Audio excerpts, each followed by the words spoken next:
इसलिए परेशान है कि ऊर्जा का अधोगमन हो रहा है, ऊर्जा का ऊर्ध्वगमन नहीं हो रहा है। आचार्य श्री विद्या भूषण जी ज्योतिष सम्मेलन के पितामह हैं। आपके पास जो सूत्र हैं वो बताएंगे तो बहुत ज्ञान मिलेगा, और शायद हमको भी आपके सुनने से ही ज्ञान मिला है।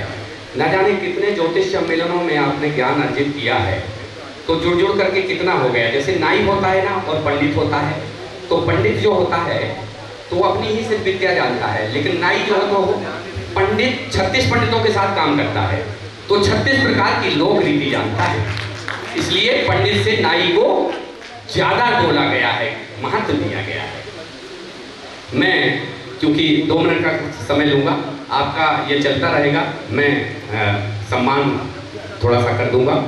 आमंत्रित करूंगा श्री अवधेश सिंह चौहान जी, चेयरमैन जी, अशोका न्यूज भोपाल, मंच पर विराजें।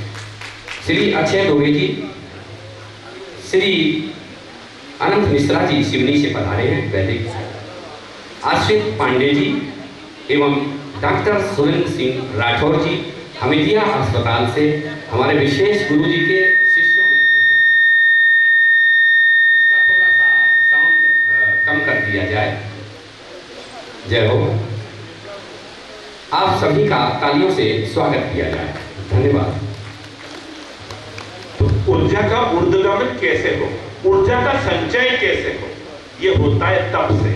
तप के आधार पर विष्णु श्रीम श्रीम श्रीम श्रीम श्रीम श्रीम श्रीम का जाप करें। तीसरा उसको चाहिए शक्ति, तो शक्ति के लिए आप उसको ब्लाइंडली सलाह दे दीजिए, ह्रीम ह्रीम ह्रीम ह्रीम ह्रीम ह्रीम ह्रीम। जो सौंदर्य लहरी है आदि शंकराचार्य की, उसमें एक सूत्र दिया है कि आप ऊर्जा के संचय के लिए ऊर्जा, अच्छा आपका काम कैसे होता है कि इन मंत्रों की ध्वनि से जो ऊर्जा उत्पन्न होती है वह संघी मात्रा में होकर के आपकी इच्छा अनुसार डिजायर रिजल्ट्स में कन्वर्ट हो जाती है। एक ह्रीम श्रीम मंत्र का जाप कीजिए। एक दूसरी बात, आजकल पितृदोष, गुरु चांडाल योग, काल सर्प योग, पता नहीं चंद्रमा केतु का योग, कितने योग आते हैं। मैं गायत्री परिवार से हूं। भाग्य का जनक कर्म है, तो हम कर्मवादी बनाने तो भाग्य अपने आप बन जाएगा। आप भाग्य मत देखिए, आप कर्म देखिए, कर्म की ओर मोड़ दीजिए संस्कृति को। जब तक हमारा विश्व देश कर्म प्रधान रहा तब तक हम सोने की चिड़िया थे। अब केवल भाग्य के भरोसे न बैठे, अपने हाथों की लकीरों से कहा है मैंने, साथ मेरे न चली तुम तो बैठ सकता हूं तो मैं पुरुषार्थी बनिए। आप एक भूत प्रेत बंधन जादू टोना जो भी हो, एक उपाय आपको अत्यंत सरल बताता हूं। मैं गायत्री कराता हूं, रोज हवन करता हूं। आप बराबर मात्रा में जो तिल गुड़ और गाय के घी को मिला लीजिए, अग्नि को प्रज्वलित कीजिए, चारों तरफ जल करने के बाद आप सिर्फ ये बोलिए कि मेरे माता पक्ष के पितर आए और भोजन करें, मेरे पिता पक्ष के पितर आए और भोजन करें, मेरे पति या पत्नी पक्ष के पितर आए और भोजन करें, मुझसे आहुति चाहने वाली सब अतृप्त आत्मा। इसका मूल भाव यह है कि यदि अर्थ की मैग्नेटिक फील्ड से आपकी बॉडी की मैग्नेटिक फील्ड यदि डिस्टर्ब हो गई है, तो आप अपनी ही परिक्रमा करने से उसको ट्यून्ड कर लेते हैं, सिमेट्री में ले आते हैं और आप मानसिक रूप से शांत हो जाते हैं। आपको जो है ये जो चरणामृत दिया जाता है, क्या है, तुलसी डली रहती है, उसमें पानी की जो पीएच वैल्यू है वो 7.5 यदि पानी की पीएच वैल्यू हो जाएगी, अल्कलाइन वाटर हो जाएगा, तो आपकी समस्त बीमारियां ठीक करने में समर्थ होगा। पंचामृत क्या है, एक ये जो प्रोबायोटिक फूड है, आपके शरीर में दी जाती है, अनिवार्य है आपके शरीर में, सब चीज को पचा देगा। आपको जो अंग में नहीं लगता है, केवल आप पंचामृत का सेवन करें, आप केवल चरणामृत का सेवन करें, आपको इसका लाभ मिलेगा ही मिलेगा। हमारे यहाँ जल को अमृत बनाने का विधान है। क्या करते हो आप, आचमन करते हो, ओम अमृतो उपस्त्रमसि स्वाहा, मैं अमृत का पान करता हूँ, ओम अमृतो पिधानमसि स्वाहा, मैं पुनः अमृत का पान करता हूँ। जब आप अमृत का पान कर जाते हो तो आप में देवत्व की शक्ति आ जाती है। ओम सत्यम यशः श्रीर्मयी श्रीं शैतान स्वाहा, ये सब श्रेष्ठ शक्ति आपके शरीर में प्रवेश कर देती है। आप देवता बन जाते हैं, देने वाले बन जाते हैं, पाने वाले नहीं रहते। ये शक्तियां संचय करने के लिए जो आत्मबल चाहिए, जो पुरुषार्थ चाहिए, इसके लिए आपको तब करना पड़ेगा। बिना कर्म के कोई गति नहीं होती। There is no shortcut in spiritualism.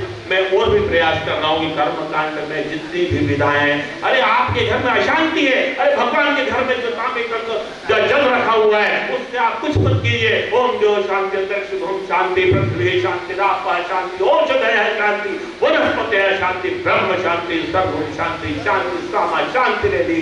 Om Shanti ही शांति ही शांति ही शांति सर्वारिष्ट शांति बहुत। अरे जिनको ये आवेश आते हैं, तो जिसे अपन कहते हैं भूत आ गया, प्रेत आ गया, ये आ गया, अरे वो शांत हो जाती है।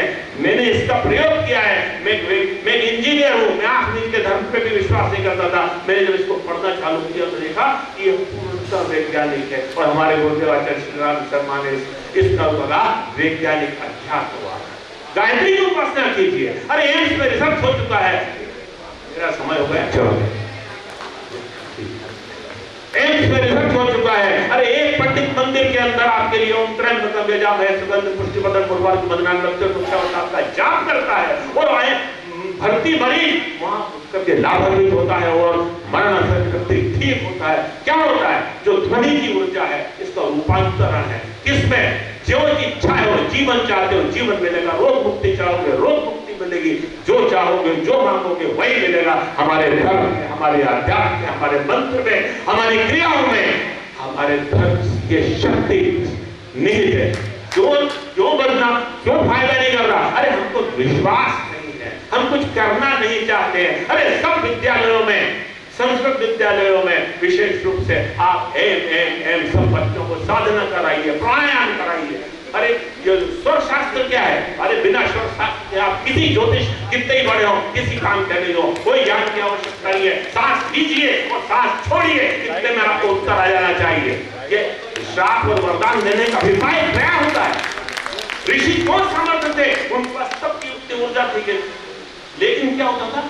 यदि वो वरदान देते थे तो उतना उनके अकाउंट से डेबिट हो जाता था। ऐसा नहीं है कि वो, इसलिए वो सदैव तप करते रहते। आपने श्राप दे दिया, आपकी एनर्जी ट्रांसमिट हो गई, वो तो फलीभूत हो जाएगा, लेकिन आप उससे कमजोर बन जाओगे तो आपको सदैव